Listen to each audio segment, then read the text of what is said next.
On vous souhaite la bienvenue à ériclatour.com. Hier, on vous présentait des entrevues avec Martin Côté et Claude Bachand. Aujourd'hui, on poursuit avec les deux autres candidats à la mairie. Dans quelques instants, l'ex-conseiller municipal Alain Laplante, mais d'abord, le maire sortant, Michel Fecteau.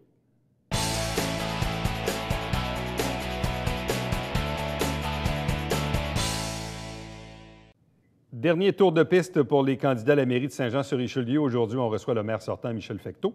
Bonsoir et bienvenue. Bonsoir, Éric. Bon, on est à quelques jours de l'élection. Souvent, c'est le genre d'entrevue où quelqu'un, évidemment, qui vous aime bien, dit « Bien, ça va juste confirmer mon vote ». Dans d'autres cas, il y a des gens peut-être qui vous aiment moins bien, ou dans d'autres cas, il y a des gens aussi qui sont carrément indécis et qui ne le savent pas. Et souvent, les entrevues de fin de campagne, ça sert principalement aux indécis. Question toute simple, c'est quoi le bilan de Michel Fecteau? Parce que vous êtes le maire sortant, vous avez un bilan à défendre. C'est quoi le bilan? Bien, écoute, le bilan, c'est une excellente question. Je pense qu'on a un bilan qui est extrêmement positif. Ce que je veux dire aux citoyens, on avait pris des engagements et non des promesses en 2013. Et même avec un conseil multiparti, Oui. J'avais demandé d'entrée de jeu à chacun des candidats de m'identifier 3 priorités. Et chacun des candidats qui étaient en poste, les 12 candidats, à mi-mandat, les 3 priorités étaient faites. Mes engagements personnels, le compte de taxes en bas de l'IPC. On sait que le dernier compte de taxes, c'était 0,11. Transport en commun, 7 jours. Ça, c'est un franc succès. Développement économique, je pense qu'on a frappé de 1000. 616 emplois créés l'année passée industriels. Cette année, on va dépasser ça. Je te donne un exemple. Après 9 mois l'année passée, 63 millions avec 300 portes. Ça, 300 portes, c'est 300 habitations. Et cette année, on est à 153 millions après 9 mois avec presque 800 portes. Donc, des emplois de qualité. On vient de terminer un salon de l'emploi dernièrement qui a été un franc succès. Donc, on s'était mis... bon, il y a peut-être une chose, j'avais dit, il faut absolument qu'on amène de l'argent neuf pour être capable de rencontrer nos objectifs et surtout, augmenter la qualité de vie des citoyens et de faire en sorte que le compte de taxes soit à un niveau acceptable, tout en négligeant pas la réfection des infrastructures. Puis, je pense que sur le territoire, les gens voient qu'on y travaille. Et ça, c'est ma deuxième question. Oui. Soit la question du citoyen qui dit « OK, moi, je vote Michel Fecteau, là, mon compte de taxes, il va ressembler à quoi dans les 4 prochaines années? » Bien, en fait, le même engagement qui est déjà, je te dirais que pour nous, on a déjà fait le triennal, on a déjà annoncé nos couleurs. On est dans l'avant-préparation du budget. Moi, ce que je dis aux citoyens, l'engagement que j'ai pris en 2013 va être similaire pour le 2017-2021. Et en plus, je peux dire aux citoyens qu'avec tout ce qu'on a fait, toutes les nouvelles industries, tout la nouvelle agenda qui s'en viennent, j'ai en tête dans la 3e et 4e année d'avoir vraiment un répit pour nos gens, tout en n'amusant pas les services. Le répit pour Donc, les gens, ça veut dire que... Ça veut dire que vous dites les augmentations de taxes vont être selon l'IPC et peut-être même un gel de taxes? En bas de l'IPC. En bas de l'IPC, gel de taxes, je ne veux pas utiliser ce nom-là. Regardons, à 0,11, c'est pratiquement un gel de taxes. Mais on tend vers ça, je l'avais dit. Parce qu'on est tributaire de tout ce qui se passe alentour de la planète, là. Mais il reste qu'avec la saine gestion, avec le respect du cadre financier, la 3e et 4e année, on va tendre vers vraiment... des mesures là, à lesquelles le citoyen va respirer. Bon, vous avez fait référence aux investissements. Le programme triennal d'immobilisation, qui est souvent le PTI qu'on utilise en langage municipal. L'administration Fecteau va investir dans quoi dans les prochaines années? Bien, évidemment, on investit, tu vois, exemple, en termes de loisirs, là, dans le mandat actuel, on investit 15 millions. Donc, loisirs, activités, les bibliothèques sont en réfection. Les infrastructures, on ne peut pas y échapper. Municipalité Amis des aînés, il y a des programmes. On va mettre en place aussi des programmes au niveau la municipalité, c'est la prochaine étape au niveau des enfants. On pense à l'électrification des véhicules, donc on va continuer à investir dans le transport en commun. OK? Et j'ai annoncé qu'on aurait une consultation sur la sécurité routière. Ça va engendrer aussi corridors scolaires, traverses piétonnières, synchronisation des feux de circulation. Il faut qu'on rende la ville sécuritaire, puis on va poursuivre dans notre plan de conservation. L'objectif de plantation de notre 50 000 arbres qu'on avait en 10 ans, écoute, je suis heureux de dire aux gens qu'on a déjà 25 000 d'accomplis, puis on travaille avec des partenaires dans ce sens-là. Donc, qualité de vie va rester une priorité, des emplois de qualité. Il y a des belles annonces encore qui s'en viennent. Ce ne sont pas des annonces électoralistes. On sait que ça prend 2 à 3 ans, des projets industriels. Il y a beaucoup d'habitations. Alors, regarde, c'est sûr d'une lancée. Bon, l'aéroport municipal, je sais, là, il y a un rapport qui s'en vient. Mais il n'y aurait pas eu moyen d'avoir ce rapport-là avant les élections pour avoir une meilleure lecture de l'enjeu. Il y a un comité aviseur, vigilance à l'aéroport, que j'ai rencontré pas plus tard que la semaine de vendredi dernier. OK? On a fait des études de bruit parce qu'on sait qu'on s'est fait un petit peu labrouer par Transport Canada. Quand on a voulu mettre des balises au début du printemps, ça n'a pas été long, on a reçu une lettre du fédéral. Là, on s'en va dans l'étude de bruit. Il y a une étude qui a été faite qui va être démontrée parce qu'il faut aller probablement utiliser les 4 saisons. On a rencontré des gens, j'ai sécurisé des gens. On a même remis un communiqué en lui disant on poursuit dans la consultation. Ça dit en passant, Éric, là, il n'y a jamais eu autant de consultations dans la ville de Saint-Jean depuis que je suis en poste et on va continuer dans cette voie-là. Bon, toujours l'aéroport. Ouais. Est-ce que Michel Fecteau et son équipe, favorables ou non au maintien de l'aéroport et si oui, avec les 3 pistes? Bon, les 3 pistes, aujourd'hui, je ne peux pas te dire. L'étude n'est pas nécessairement terminée. Là. Parce que le maintien de l'aéroport, avec les citoyens qu'on a rencontrés, oui. Le bruit, OK, ça s'est fait dans d'autres aéroports. Donc, amenuiser le bruit autant que possible se peut. Puis, il y en a des mesures d'atténuation. Ça, ils travaillent là-dessus. Avoir une meilleure collaboration de l'école de vol-à-voile là, pour assurer qu'ils respectent certaines règles à travers ça. Et surtout, faire du développement qui est connexe à l'aéroport. Donc, on travaille beaucoup la niche sécurité-défense. Il y a des drones qui sont très populaires qui s'en viennent. On a des entreprises qu'on a sollicitées. Mais sur le nombre de pistes, pour le moment, vous ne le savez pas. C'est-à-dire maintien de l'aéroport, donc forcément... Bien, le nombre de pistes à l'heure actuelle, moi, je pense que dans où on s'en va, là, on va respecter... on a des gens qualifiés autour du comité aviseur, là. Entre autres, quelqu'un qui est vice-président d'ADM, mais on sait de quoi il en tourne. Gestionnaire de l'aéroport, mais aussi dans l'aéroport, il y a une étude approfondie qui va avoir avec les coûts et les revenus potentiels. Puis tu sais, à l'heure actuelle, l'UMQ fait beaucoup de travaux au niveau des aéroports régionaux, puis on va solliciter les gouvernements supérieurs parce qu'on le sait que c'est un vecteur de développement économique important, donc il faut y aller. Bon, restons dans le monde des airs. Les Montgolfières. Oui, monsieur. Statu quo ou comment peut-on faire évoluer cet événement-là dans les 4 prochaines années? Il y a plein de choses qu'on peut faire évaluer avec le Festival des Montgolfières. On s'y est déjà attardé. Premièrement, là, pour avoir du succès, il faut que tu mettes de l'ordre dans les finances. Ça, c'est la première des choses. Après ça, il faut être imaginatif. Puis le Festival des Montgolfières, j'ai déjà cité un exemple. Là. Je parlais des festivals, je ne nommerai pas trop de noms, il y a toutes sortes d'affaires qui courent dans le moment, mais on peut avoir des événements qui sont attachés avec le festival. Le festival peut devenir aussi gestionnaire d'événements dans le Vieux-Saint-Jean. On travaille là-dessus, puis on a des belles pistes de solutions. On va fêter le 35e anniversaire l'an prochain. Je l'ai dit, c'est une marque de commerce importante, mais tout en étant une marque de commerce importante, ça ne soit pas un trou puis une épine dans le budget. Bon. Un des enjeux importants du côté de Saint-Luc, l'ancien golf de la mairie et même l'actuel golf des légendes. Oui, monsieur.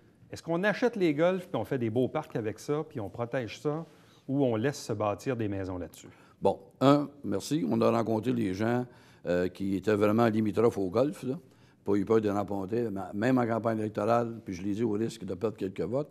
Quand on a présenté aux gens ce qu'on voulait faire puis l'avenir de tout ça, les gens ont été agréablement surpris. Tu sais, dans cette campagne-là, on a assisté à plein de désinformations. Fait qu'on a rencontré des gens de l'aéroport, des golfs et aussi du pacte d'affaires et d'innovation régionale. Quand on a donné le juste, là, les gens sont sortis satisfaits puis mieux informés. Puis on va poursuivre dans la consultation. Les citoyens vont nous accompagner dans cette démarche-là. Mais êtes-vous favorable à voir du résidentiel se bâtir là-dessus? On a des projets intéressants. Moi, je rêve qu'il y ait un écoquartier qui pourrait être hyper intéressant pour les générations. Et ça, ce qu'on a parlé aux gens qu'on a rencontrés déjà, là, même en campagne électorale, quand on a commencé à dire qu'est-ce que ça pourrait avoir de l'air. Puis je répète, là, on n'a pas de projet sur la table à l'Hôtel de Ville. Il y a des idées qui circulent. Mais quand on l'a présenté déjà un groupe limitrophe à ça, ils ont trouvé qu'à un moment donné, qu'on était, excusez-moi le terme anglais, open for discussion. On est ouvert à la discussion, mais les citoyens vont être toujours interpellés et consultés de ce qu'on va faire avec ça. Bon. Est-ce que votre pensée a évolué à l'égard de l'imposition du 40 km/h dans les quartiers résidentiels? On a l'impression qu'au début du mandat, on en parlait plus ou moins, puis là, vers la fin du mandat, oups, là, le 40 km/h est apparu. Là. Bon, je vais mettre une nuance à ce que tu dis, là. Tu vois, il y a une formation politique qui ont voulu pousser en faisant fi un peu du comité des comités de circulation. Ça a fait les réseaux sociaux. Je pense que les gens se sont prononcés un petit peu là-dessus. Ce que ça prend dans la ville de Saint-Jean, là, il y a 12 districts et chacun des districts a une particularité. Il faut qu'on consulte les citoyens. Je me promène, j'en fais du porte-à-porte. Tu sais, tu dis 40, il y a des 30. Le monde dit, bien, qu'est-ce qu'on fait avec le 30, devient-il 40? C'est pas ça qu'il faut faire. Il faut s'assurer que dans chacun des districts, et surtout des gens qui demeurent dans les secteurs qui sont des rues, pas des collectrices, là.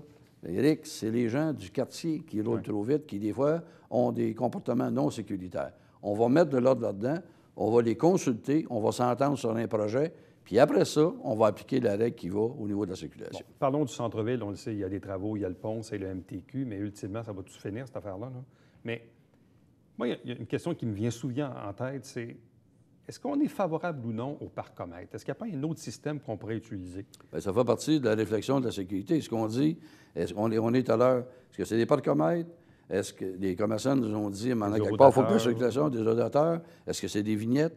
Tout ça va faire partie de cette consultation-là.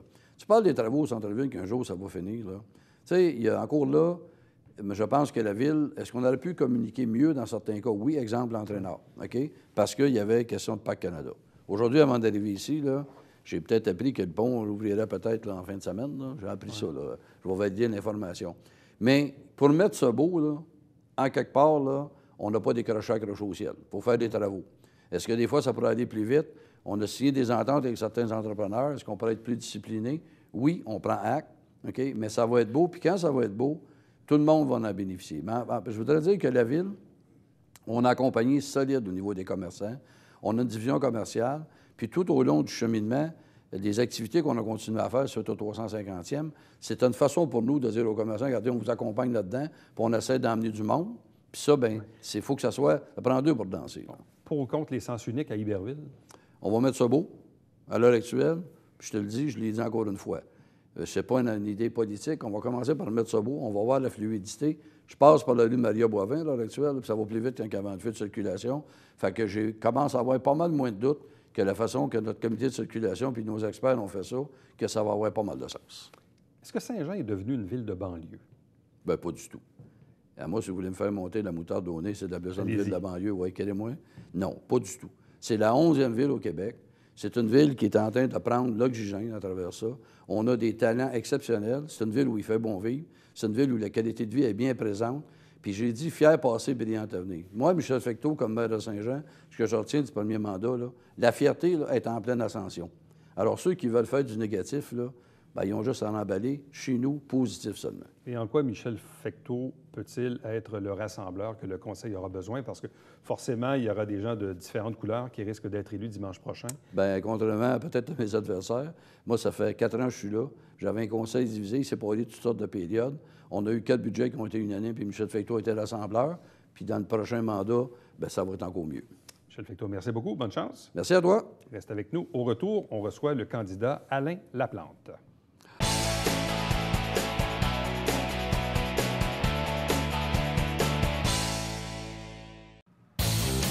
Salut, ici Alexandre Baudouin. Et François Trépanier. François, cette semaine à Sport Express, on parle football. Oui, spécial Husky de Saint-Jean avec Marc Rémillard et David Gabin. Et tu sais quoi? Pas de NASCAR à la fin, mon ami. Yes, sir! Manquez pas ça.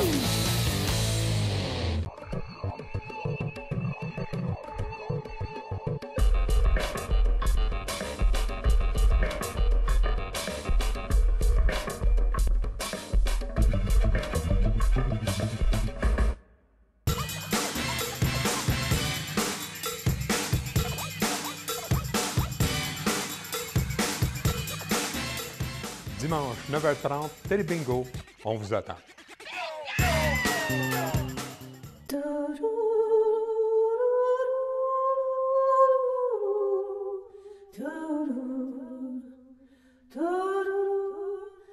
Coulisses Bêta, jeudi, 19h.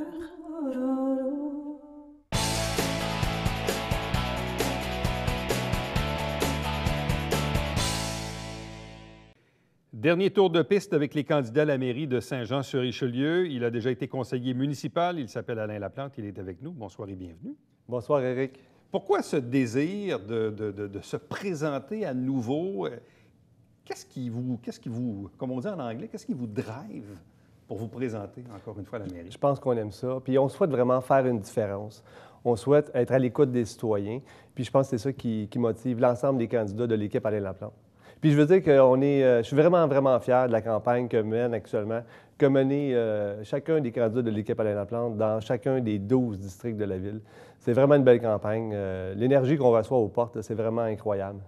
Bon, première question, parce que souvent, les gens qui vont nous regarder, évidemment, s'ils vous aiment bien, bon, ça va juste confirmer leur vote. Mais dans d'autres cas, il y a des indécis peut-être qui nous regardent et qui disent, bon, il faut que ce gars-là me convainque de voter pour lui. Première question, Si Alain Laplante, demain matin, est maire de Saint-Jean-sur-Richelieu, le compte de taxes, il va ressembler à quoi? L'équipe Alain Laplante souhaite gérer avec rigueur la 11e ville du Québec. Il n'y aura pas de grandes modifications au compte de taxes. Ce qu'on souhaite, dans le fond, c'est de mieux gérer l'argent qui est déjà sur la table. Les gens payent déjà beaucoup de taxes et on souhaite justement mieux travailler les dossiers, préparer nos dossiers, aller chercher davantage de subventions. Mais à quel type d'augmentation les gens doivent-ils s'attendre? Est-ce qu'on parle d'une augmentation qui suit l'inflation? Est-ce qu'on parle d'un gel de taxes? Bref, c'est quoi votre politique à l'égard de la taxation Non, on foncière? s'enligne sur l'indice à la consommation, donc un peu comme on voit présentement, finalement. Là. Bon. Parlons le fameux PTI, le Programme triennal d'immobilisation. C'est quand même un morceau important de l'administration parce que ça nous donne un peu l'idée dans quoi vous allez investir. Donc, demain matin, vous êtes maire de Saint-Jean-sur-Richelieu. Votre PTI, votre Programme triennal d'immobilisation, c'est quoi? Vous voulez investir dans quoi? Bien, le plan triennal englobe finalement tous les investissements que la municipalité fait. Donc, ça inclut à la fois les infrastructures au niveau du réseau routier, du réseau d'égouts, aussi les installations, les infrastructures sportives. Dans le fond, c'est tous les investissements majeurs que la municipalité veut effectuer. Et puis, nous, à l'équipe Alain Laplante, ce qu'on souhaite faire, c'est d'abord, au lieu d'avoir un PTI, d'avoir un plan sur 5 ans et que le plan soit beaucoup plus transparent que ce qu'on voit présentement. Aujourd'hui, le conseil municipal vote un plan global où on donne des certains montants d'argent dans des postes généraux. Nous, ce qu'on souhaite, c'est de mettre sur la table de façon détaillée l'ensemble des projets, de sorte que les électeurs puissent effectuer un meilleur suivi et que les élus soient redevables de leurs décisions. Donc, par exemple, si on dit que tel projet, le projet de passerelle, par exemple, au-dessus de l'autoroute 35, débutera en 2018, bien, avec l'équipe Alain Laplante, le projet débutera en l'année 2018. Mais pour vous, c'est quoi l'ordre de priorité? Là? On dit, OK, on investit, mais on investit dans quoi? On parle de la passerelle? Est-ce qu'on parle d'asphalter des rues en gravier? Ou est-ce qu'il y a d'autres trucs, des infrastructures sportives? Je ne sais pas. Mais pour vous, c'est quoi l'ordre de priorité des investissements? On investit dans quoi au début, là? Bien, premièrement, on a des besoins au niveau de notre réseau d'égouts. Dans certains secteurs, on a des refoulements d'égouts, on déverse nos égouts directement dans la rivière à d'autres endroits. Donc, je pense qu'il faut maintenir les investissements au niveau du service, au niveau de notre réseau d'égouts et aussi au niveau de notre réseau routier. Je pense qu'en 2017, la municipalité doit offrir à ses citoyens un réseau routier de qualité. Comme je vous disais tantôt, on souhaite gérer la municipalité avec beaucoup plus de rigueur. Donc, avec l'équipe Alain Laplante, il y a des sommes d'argent qui seront dégagées dans les prochaines années et ces sommes-là, on souhaite les investir en priorité dans les infrastructures sportives. Donc, on a beaucoup de besoins. Puis nous, l'équipe Alain Laplante, on pense qu'on doit poursuivre le développement de la municipalité, mais on doit attirer davantage. La ville doit être beaucoup plus attrayante au niveau des familles. On doit attirer des familles avec des enfants, des jeunes familles qui sont sur le marché du travail. Donc, on pense que pour les attirer, on aurait avantage à améliorer notre offre en terrain de soccer, en terrain de baseball, en aréna, etc. Bon, parlons d'économie, parlons de l'aéroport, qui est un enjeu important. On le sait, là, ça fait des décennies que l'aéroport, ça génère du bruit. Bon. Qu'est-ce qu'on fait? L'équipe Alain Laplante, est-ce qu'on maintient l'aéroport? Est-ce qu'on maintient les 3 pistes? Est-ce qu'on ferme l'aéroport et on fait d'autres choses avec ça? Bref, selon vous, quelle est votre vision de l'avenir de l'aéroport? Le dossier de l'aéroport, on en a déjà parlé ici. L'équipe Alain Laplante a une position claire. Nous, ce qu'on souhaite, c'est qu'aucun développement se fasse sur le site de l'aéroport au détriment de la qualité de vie des citoyens. Donc, on ne souhaite pas ajouter des activités d'école de pilotage, des touch and go. Donc, on souhaite que l'aéroport soit utilisé à des fins de développement économique. Donc, on maintient l'aéroport. On maintient l'aéroport, mais peut-être pas dans son intégrité. Peut-être pas avec les 3 pistes? Peut-être pas avec les 3 pistes. Là, ce qu'on s'est rendu compte au cours des derniers mois, avec, entre autres, le travail de vigilance à l'aéroport, c'est qu'on ne connaît pas bien, ou la municipalité ne connaît pas bien son aéroport. On se rend compte que la municipalité doit payer des amendes, que les pistes ne sont pas aux normes.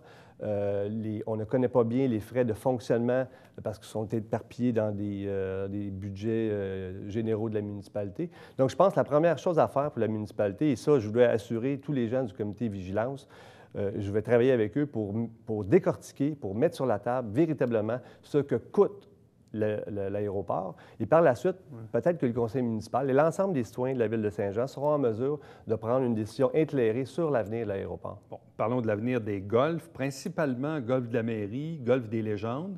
Dans le cas du golf Saint-Jean, il semble être en meilleure santé financière, mais encore là, il y a peut-être une parcelle de terrain qui pourrait être vendue. Quelle est votre opinion là-dessus? Est-ce qu'on laisse permettre une construction résidentielle, mais tout en respectant évidemment la consultation des citoyens, ou si à l'opposé, on décide carrément de les acheter et d'en faire des parcs pour les protéger? La question des golfs, c'est un autre dossier où l'équipe Alain Laplante se démarque de ses adversaires.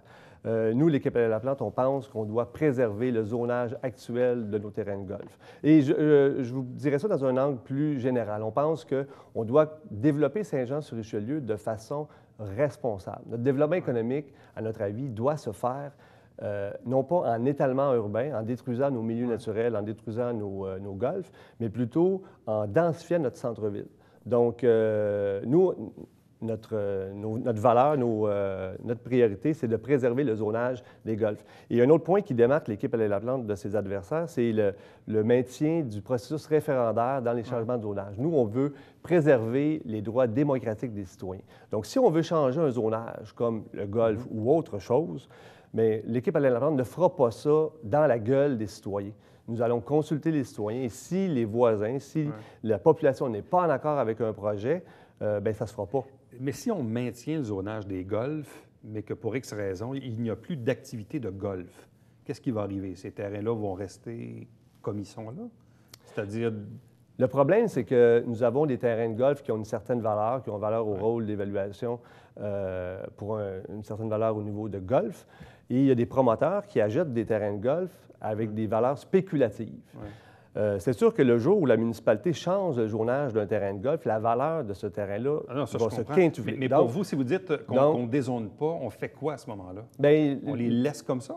Le golf, la seule activité qui est permise sur les terrains de golf, c'est de jouer au golf. Tout à fait. Donc, à partir du moment que le propriétaire ne veut plus opérer un terrain de golf, bien, il n'y a pas aucune autre activité qui est permise sur ce terrain-là. Donc, on le laisse aller, donc? On le laisse aller. Donc, on sait qu'au niveau environnemental, la municipalité de Saint-Jean a été déjà beaucoup trop loin dans la destruction des milieux naturels. Est-ce que la Ville devrait les acheter? Et si oui, est-ce qu'on a les moyens d'acheter ça? Bien, à la valeur du rôle, peut-être que oui. Peut-être que la municipalité, ce serait probablement l'acquisition de terrains économiques comparativement aux valeurs de terrain que la municipalité paie présentement pour acheter des terrains un peu partout dans la municipalité. Donc, ces terrains-là, les terrains de golf, qui sont souvent des terrains qui sont aux abords de boisés ou de milieux de zones vertes.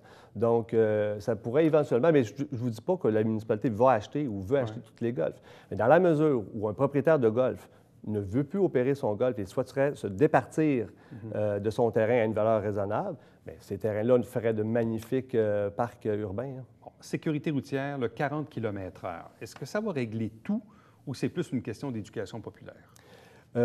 Nous, ce qu'on propose, c'est vraiment un plan global pour diminuer la vitesse. Et le 40 km/h, c'est un engagement que nous avons pris qui vient, c'est un peu la pierre angulaire de tout ce plan-là. Et on n'a rien inventé. C'est mon conseiller, c'est notre conseiller Yann Landlois qui pousse cette idée-là depuis déjà 2 ans. C'est pas nous qui l'avons inventé, c'est une politique qui est mise de l'avant par le ministère des Transports, qui incite l'ensemble des municipalités. Mais tu as raison, Éric, c'est pas tout. Il ne suffit pas de changer les panneaux 50 pour des 40 pour régler le problème.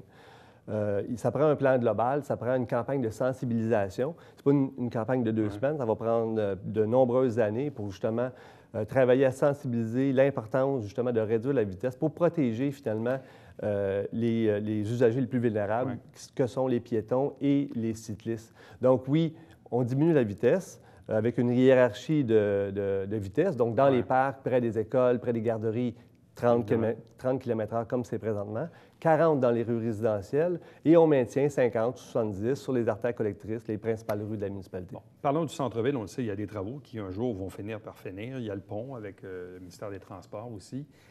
Mais ultimement, la question que je me pose souvent, moi, c'est quoi l'avenir des parcomètres ou des horodateurs ou des zones de stationnement pour rendre l'accès, disons, plus intéressant pour les commerçants? Quelle est votre opinion là-dessus? Est-ce qu'on est favorable ou non au parcomètre? Nous, c'est un autre engagement qui nous distingue, l'équipe Alain Laplante. On a pris l'engagement de rendre gratuit les stationnements au centre-ville. Donc, ceci dit, ça ne veut pas dire qu'on laisse ça aller tout azimut. On doit opérer une administration, on doit gérer nos stationnements pour assurer une certaine fluidité, une certaine rotation des véhicules. Mais on pense que l'état du centre-ville actuel n'est pas tel qu'on doit commencer à faire payer les gens pour venir au centre-ville. On souhaite développer, comme je disais tantôt, on souhaite arrêter l'étalement urbain et plutôt travailler au développement économique de notre centre-ville. Donc, on veut attirer les gens ici. On pense qu'on doit éliminer un irritant qui est la tarification. Dernière question sur les montgolfières. Ai-je bien compris que vous avez l'intention, si vous êtes élu, de donner l'accès gratuitement à la population johannaise au festival? Non, vous n'avez pas tout à fait bien compris. Nous avons pris l'engagement de remettre un billet d'une journée à tous les résidents de la municipalité. Donc, ce qu'il faut comprendre, c'est que beaucoup de Joannais ont délaissé le Festival des Montgolfières. La majorité des festivaliers, je pense que la statistique est de l'ordre de 60 viennent de l'extérieur. Il y a un 30 de Joannais qui fréquentent encore le site. Beaucoup de ces gens-là achètent le passeport parce que c'est super avantageux. On a accès à une multitude de spectacles intéressants. Mais beaucoup de Joannais ne fréquentent plus le site des Montgolfières. Donc, nous, on pense que si on remettait un billet d'une journée, on pourrait peut-être redonner le goût à des Joannais de revenir visiter une journée le site et leur donner finalement peut-être l'occasion ou l'intention d'acheter le passeport. Et venez aussi consommer sur le site. Parce que si on fait venir Éric Lapointe sur le site, qui est 20 000 personnes devant la scène ou 40 000 personnes devant la scène, les installations, les infrastructures sont les mêmes. Le cachet de l'artiste est le même. Donc, nous, ce qu'on souhaite, dans le fond, cette mesure-là, ce n'est pas une mesure qui va coûter de l'argent, mais qui va nous rapporter de l'argent. Alain Laplante, merci beaucoup. Bonne chance. Merci à vous. Restez avec nous. Au retour, le Babillard quotidien.